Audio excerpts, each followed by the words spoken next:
Hi and welcome to Jessie James Beads. My name is Jem and today we're working with the Magical Mystery Bead Box for April 2025. Let's head down to the board and take a look at Rainy Day. Rainy Day, the April 2025 Magical Mystery Bead Box. I've chosen 3 strands to work with for today's video. We have the Rain or Shine beautifully faceted beaded chain. We have Drop Drop, metallic and beautiful moonstone-like drops. And then probably one of my favourite strands of the whole year, Silly Goose. I'm going to cut these strands and then we're going to make something together.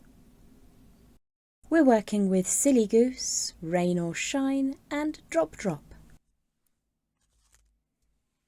I've cut a 4 stone length of chain and added that to a simple ear finding. There's a small loop down at the bottom into which we're going to connect our bead stack. And the beads I've chosen to work with are one of the Moonstone Vibe, beautiful rotund beads in the perfect drop shape. We're also going to be working with the Silly Goose strand, and I can't tell you how much I love these little fellas. They are utterly perfect. And there are a couple more items from the Silly Goose strand.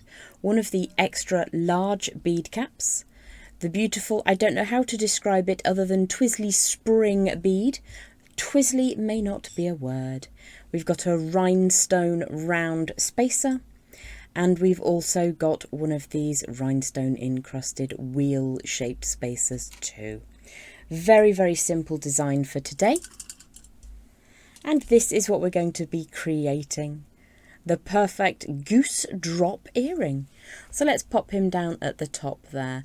The nature of 3D style earrings is that they will look so much better when being worn than being put flat on the desk.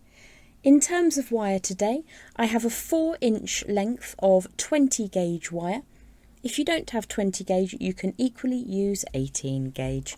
I've gone for silver, but because our chain has got gold colour wire, you can go whichever colour you like. We're going to start by creating a little circular form and turn that into a 3-turn spiral. So we'll start by bringing that so that it's coming round but not completely round. And then we will continue for 3 rotations of the wire until we get a nice flat disc. I'm pressing quite firmly with my chain nose pliers today to make sure that this is a nice firm piece of wire working. We've rotated 3 times around from that start point, and then what we're going to do is to draw that wire away like so. Give that one more little squish to make sure it's nice and firm, and then we'll draw that away, not quite at 90 degrees, but nearly, and we'll pop our gorgeous chubby bead on the end there. So I'm going to bring that upwards towards the tip of the bead. I'm showing you on the far side now, and what I'm going to do is push the wire through so that that angle change is away from the end of the bead. I'm going to cover that bead with my fingernail whilst I bring that wire back. What we're doing here is protecting the bead from any damage. On the other side, we're going to keep that spiral coming upwards from the top of the drop bead. If I just hold it like so, we want it to come upwards and away.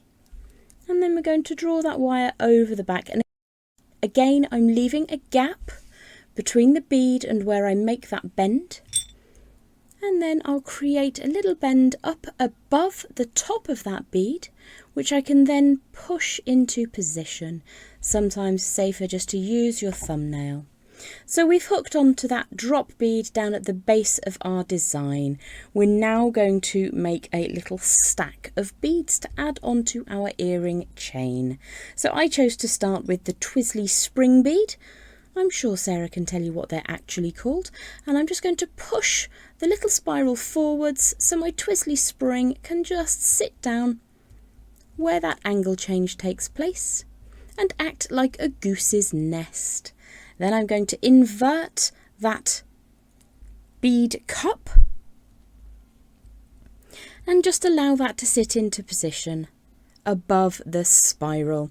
It doesn't really matter whether you see the spiral or not, it's pretty from all angles, but that's the design I had in mind. And I'm going to add in my Silly Goose. I would like to say he's not silly, he's perfectly smart. And he can sit just on the little nest there, or she. I don't know enough about gooses. Geese, that's the word. And then we're going to add the last 2 beads. So I'm going to go for this wheel-shaped spacer with those lovely rhinestones, and then the round one. All we're going to do at the top of this little stack, I'm just going to bring that round so that the goose is facing towards the other one. I'm going to make sure that that's nice and firmly in position before I bring the wire forwards. Grab my multi-step bail makers, my memory wire finishing pliers or my round nose pliers, and I'm just going to make a rounded form up at the top of that stack. So if I bring the wire across the back, it's more of a teardrop shape than a perfect round. Look at that goose looking at you. And then we're going to trim away the end, making sure that you only trim away the bit you actually want to trim away. And then just make sure that that cut end meshes against that angle change at the top of your bead stack. So give that a really hearty squish, especially if you're working with that slightly finer, softer 20 gauge wire. As I mentioned, you can absolutely work with 18 gauge in this design. Once you've given that a little bit of a squish, we're going to open that up gently as if you're opening a jump ring. And then find the loop on the end of your drop of links. Now just slide that into position, make sure it sits in the curvy bit, and then close that back up. Now you can of course go for a wrapped loop if you prefer. I have gone for some little simple loops today. And if we just twizzle him round, you can see the orientation in which he will be seen in the ear. They are really adorable. Geese on nests, or gooses in flight, however you want to think of it. I think that these beads are utterly, utterly divine. Really, really sweet. I'll take a photograph of this and some other items I've made from this month's beautiful Magical Mystery Bead Box here at Jessie James Beads.